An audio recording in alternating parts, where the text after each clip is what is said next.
उनसे इस शर्त पर पैसे उधार लेते हैं कि नुकसान होने पर भी पूरे पैसे वापस करेंगे, और उनका अनुमान इतना सटीक था कि वह जिस कमोडिटी में भी पैसे लगाते थे उसमें मोटा मुनाफा होता था। उनका दिमाग हमेशा धंधे के बारे में सोचता था। वह पैसा कमाने का कोई भी मौका छोड़ना नहीं चाहते थे।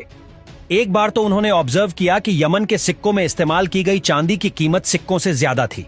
फिर क्या था, वह सिक्कों को मेल्ट करके उसकी चांदी लंदन की एक कंपनी को भेजने लगे, और जब तक गवर्नमेंट को पता चलता वो हम मोटा मुनाफा कमा चुके थे।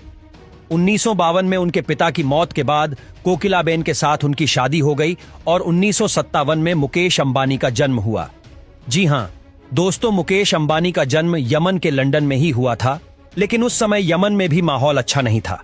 अंग्रेजों से आजादी के लिए देश भर में आंदोलन शुरू हो गया था और बाहरी लोग लंदन छोड़कर अपने देश वापस जा रहे थे। लेकिन उनके सामने अब चैलेंज था एक नया बिजनेस शुरू करने का।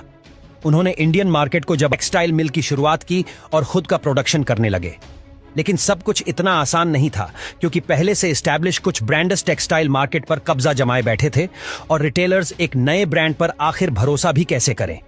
तब धीरू भाई अपनी कार में कपड़ा रखकर रिटेल शॉप्स पर जाने लगे और उनको कपड़े देखकर रिक्वेस्ट करने लगे कि आप माल रख लीजिए और बिक जाने पर धीरू भाई पेमेंट कर अंबानी दीजिएगा। खुद मार्केट में उतरकर अपने कार में फेरी करते थे। परिवार के साथ हर दुकानदार को जाके दिखाते थे और रिक्वेस्ट करते थे हमारा माल आप लेकर जरूर सेल करें, मेरे माल में क्वालिटी है, ये जरूर बताते थे।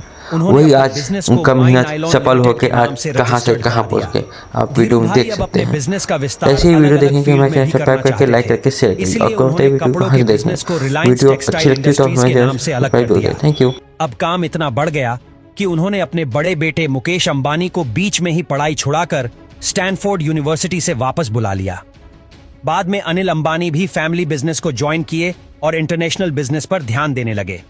1985 में टेक्सटाइल बिजनेस का ही नाम बदलकर रिलायंस इंडस्ट्रीज कर दिया गया और अब रिलायंस टेक्सटाइल के अलावा petrochemical, oil refinery, telecom, entertainment और फाइनेंस सेक्टर्स में भी काम करने लगा।